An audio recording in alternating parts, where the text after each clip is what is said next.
Hello, everyone.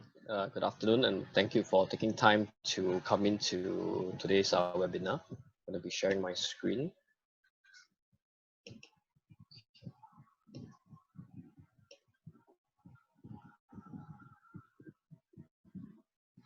Okay, so for today, we're going to talk about how to increase your chances of getting a loan successfully.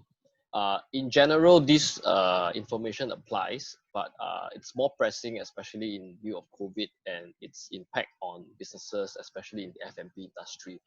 And some of the challenges that businesses are facing now in terms of financing is whether operationally, can they still operate partially or are they shut completely? And this is a factor in which some lenders may consider, because then there'll be a breakage in terms of revenue and they may not approve financing unless the business is allowed to operate again, and then by which they would then assess the case again. So moving on. Sorry, just give me a minute.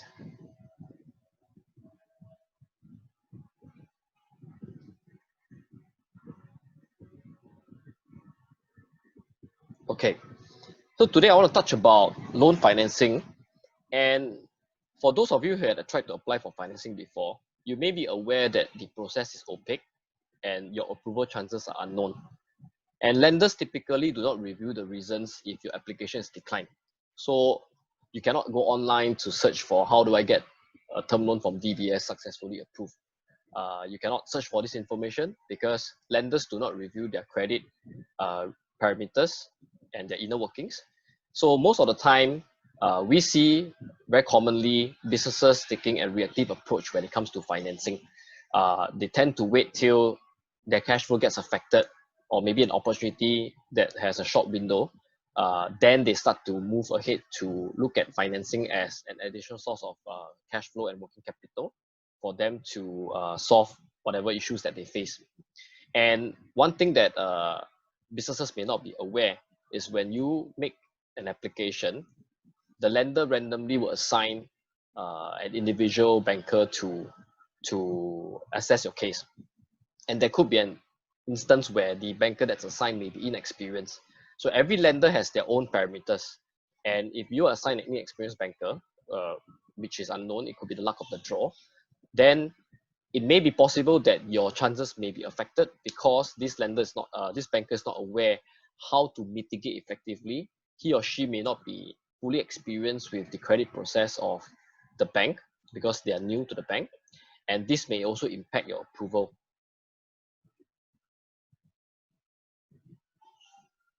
So in terms of loan assessment, you undergo what we call as an underwriting process.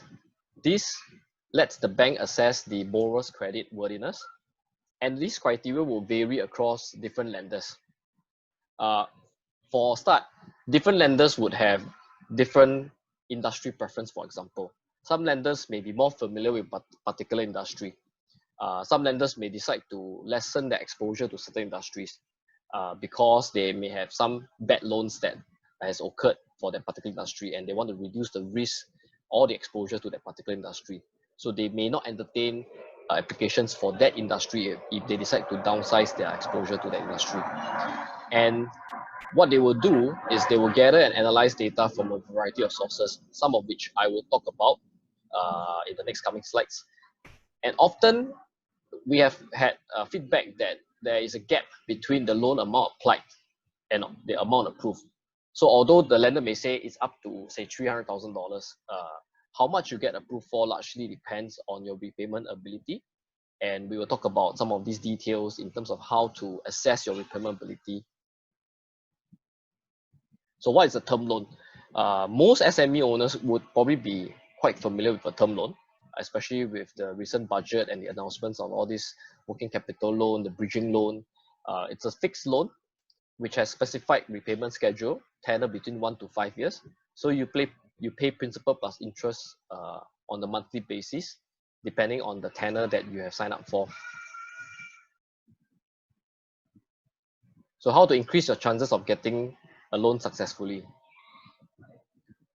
So one key factor is cash flow and proof of cash flow. avoid having return checks in your bank account. Ensure that there are sufficient funds in your account when making payment. So what happens is that sometimes it's not necessarily a case of a lack of cash flow.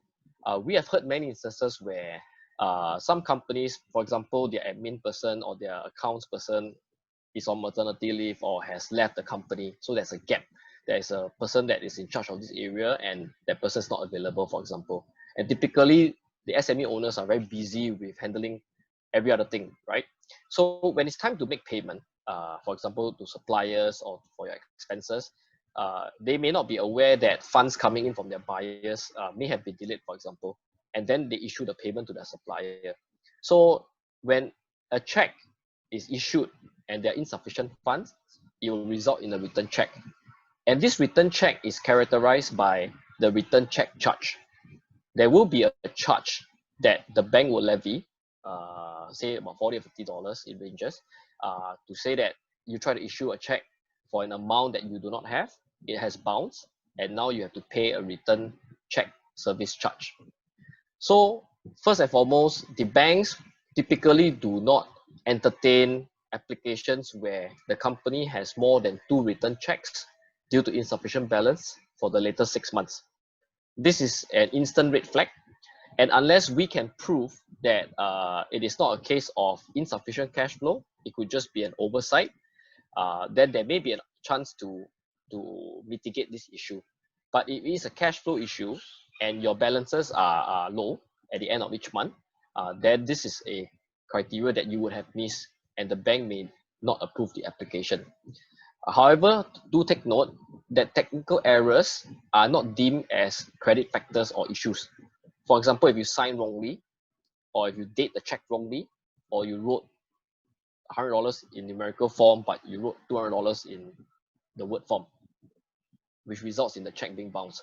These are not credit issues. These do not point to your cash flow being insufficient. These are technical errors, and you will not incur a return check service charge for this. So look through and when you apply for financing, you typically need the latest 6 months operating bank statements to furnish. You need to look through your statements and ensure that there is no more than 2 return checks due to insufficient balance. Should there be, our advice is that you wait out that month in which that incident occurred and try to, where possible, keep your latest 6 months bank balance to be free of these 2 return checks. Next, you should ensure a healthy company's bank balance at the last day of each month. So it would be prudent to review your expense payment timing. A lot of companies pay their expenses at the end of the month. The rental, the salaries, things like that. It would be prudent to shift it to the start of the month. Why is this so? Because one of the criteria that banks look at is the ending bank balance on the last day of the month. So what they do is they will take 6 months balances.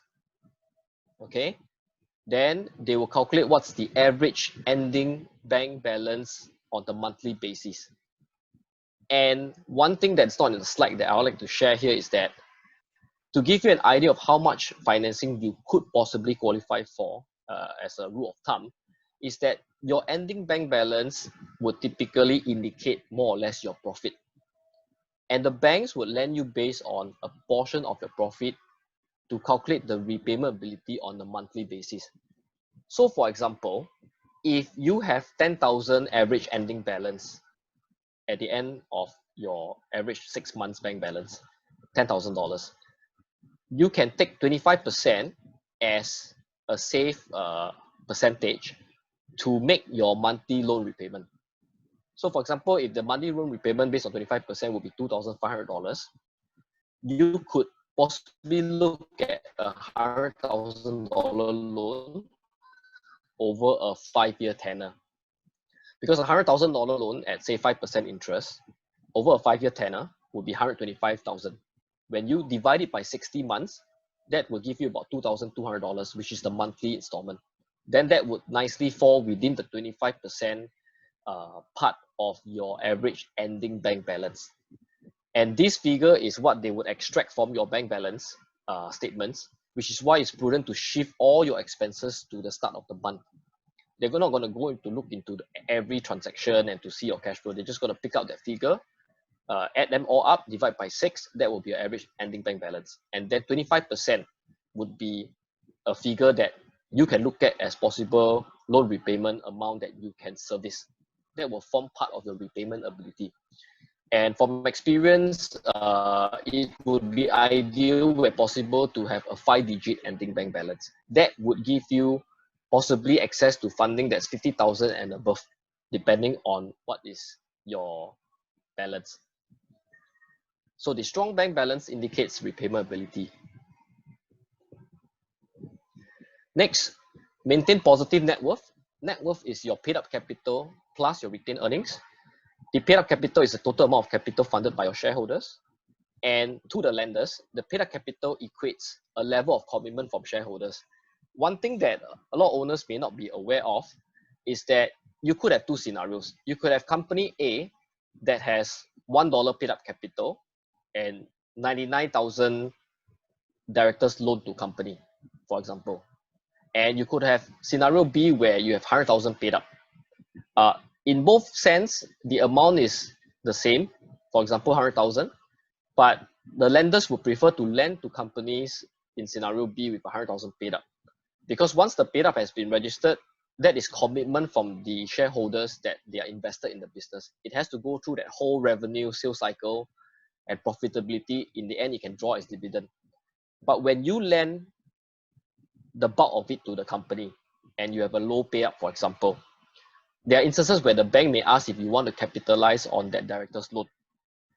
The reason why is this, because when you lend to the company, you are on equal standing with the bank should they decide to finance your business. And in the event of a default and an event of liquidity, having to liquidate your company, you stand on the same rank as the bank. And then that will mean that the company may not have sufficient amount to repay the creditors, which in this case is you and the bank. So most of the time, the banks would prefer to see at least a positive a net worth, a good paid up capital, which indicates commitment from the shareholders and the directors. The retained earnings are profits from the company less the dividends. So if companies do not draw out so much dividends and they leave it within the business, that contributes overall to a higher positive net worth. And then you would stand a higher chance of getting approvals. Next, which is a very, very key part of my presentation, you need to uphold and maintain a positive credit bureau score. Now, every one of us has a credit bureau score. You can go to creditbureau.com.sg.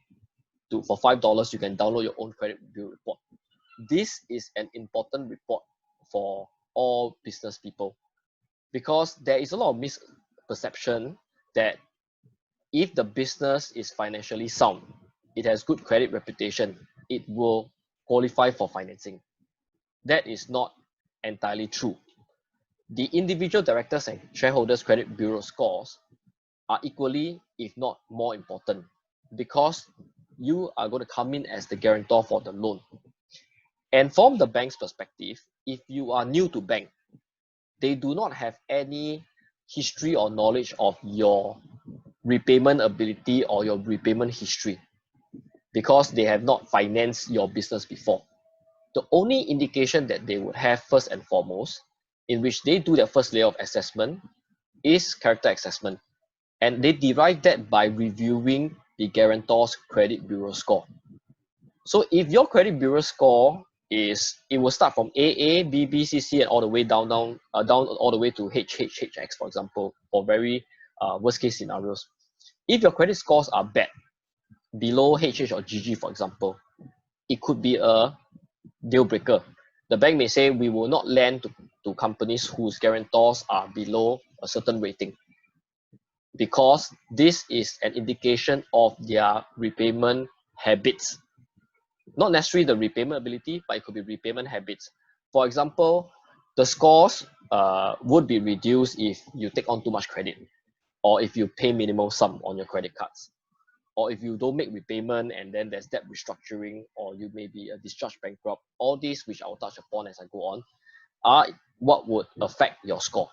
So to get an idea, go to Credit Bureau, download your Credit Bureau report, and see your scores. And if your scores are not ideal, then you can take extra steps to try to improve the score, which I'll touch upon in my upcoming slides. Key point to note is that if your Credit Bureau fail, it's an instant decline for your loan application. They won't even move into assessing your business financial statements, because that is the first hurdle that you have to cross. So how do you build your personal credit reputation? Pay your bills on time. If there's late or missed payments on your credit facilities, personally, it lowers your credit rating. You should periodically check in every 6 months, for example, to review your own credit status. Pay in full where possible, because the payment history is an important factor in determining your credit score. Next, pay down your debts. Breathing space should have between the amount of debt reported on your total credit limits. That means if you have spent the last 6 months applying for 10 credit cards, that is often not a good indication. All this information is accessible by the banks. The banks are the only lenders mostly that has direct access to Credit Bureau, and that Credit Bureau is inbuilt into their algorithm for loan assessment. So they must extract the Credit Bureau and do the review, and their algorithm will calculate that if your Credit Bureau score is cut off to a certain point where you don't qualify, then the application is declined. Or they may delve deeper and look, or like this applicant has 10 credit cards and 5 credit lines, on the individual level, he has a few $100,000 of unsecured personal credit. So would the bank dare to take the risk to lend you additional loans, for example? Because if the company cannot pay, they would naturally go after the guarantor as a secondary source of repayment to reclaim the default. But if they see that the guarantor already has a mountain of debt, for example, then naturally that lowers your approval chances of getting the financing. So when you want to apply for financing, my personal advice is don't get seduced by the credit card with that miles and that cheap, F&B discounts. I mean, you can have one or two that you can use on a regular basis, but don't get seduced by the free luggage and stuff like that. Because every line that you take on, every credit card, every credit facility that you take on, whether you use or not, adds to your overall credit exposure. As far as the banks are concerned, you can have 10 credit cards, but maybe you actively use one. You have another 9 that you don't use that amounts to a total of, say, 150,000. They will take the total credit limit exposure. They will not care whether you have used it or not. Because the fact is that you can use it if you want, all at one go. That is the way that they access in terms of your credit exposure. So when you want to apply for credit cards or credit lines, try to ensure that there's a wider gap so that indicates your credit worthiness. If you are crazily applying for a lot of cards within a short period of time, that is often picked up by the lenders as well. Next, of course, limit the number of credit cards or credit lines. Opening up multiple credit lines reduces the credit worthiness. It also may impact your credit score, and it could indicate or signal excessive credit usage. Whether or not you use it, it doesn't matter. The credit limit is there. You can use it. Cancel any unused card, get the freebie, get the free gifts and stuff, the perks, then cancel it. Retain what is most frequently used and ensure that there is prompt payment history. Last but not least, where possible, although sometimes it's uncontrollable, is stay out of bankruptcy. This is one of the most, if not the most, catastrophic effect on your credit status, and you'll be listed in the Singapore's bankruptcy register until you are discharged, which could be anything between a period of up to 7 to 10 years. And where possible, if you should unfortunately be faced with such a situation, request to restructure your debts. Speak to an expert, speak to someone who has experience in debt restructuring, or speak to some of the government bodies that sometimes assist people in terms of debt restructuring to restructure the debt instead of declaring bankruptcy, to stretch out that period. it would be better to restructure than to be declared bankrupt, because then you're basically not allowed to be a director of any business while you are bankrupt, and you take between 7 to 10 years to get it out. We had an experience where even we had clients that run 50 multi-million businesses, net worth of a couple of million, but he's an discharged bankrupt of more than 15 years. Sometimes the bank just declines, and we are shocked because he has net worth, his company is strong, he doesn't have much loans, he's borrowing an amount that's even lesser than his listed assets, yet the bank will decline.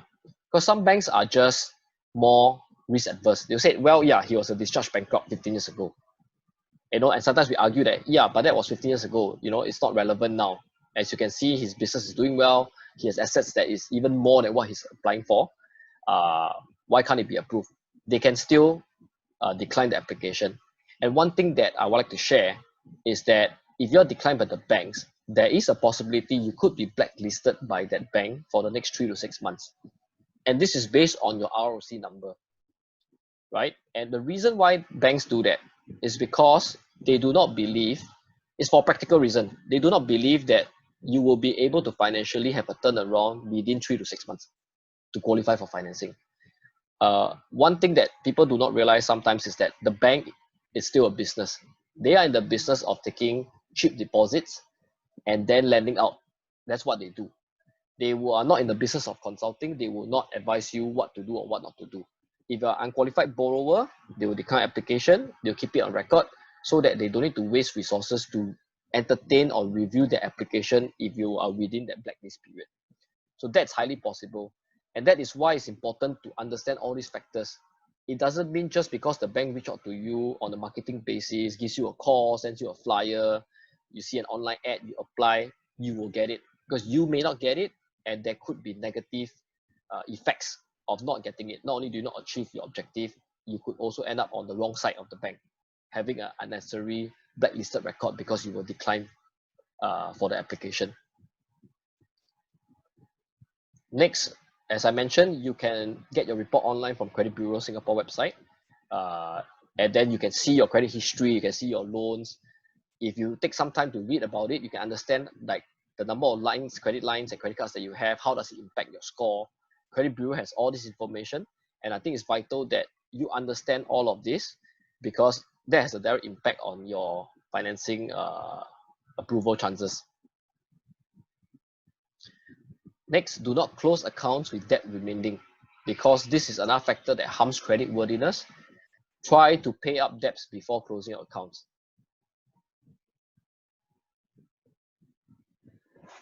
So in summary, ensure that the repayment ability is present when applying for financing. Both company and individual credit factors come into play. First and foremost will be the individual credit factor in terms of your credit bureau score. Ensure that that is passable first before you apply for any business financing. Then you'll move on to the repayment ability of your business in terms of the return checks, in terms of the balances to show that you have the repayment ability, in terms of profitability. Avoid taking on excessive personal credit. So good repayment conduct history provides comfort for lenders. Okay, and that's the end of my presentation. Thank you for your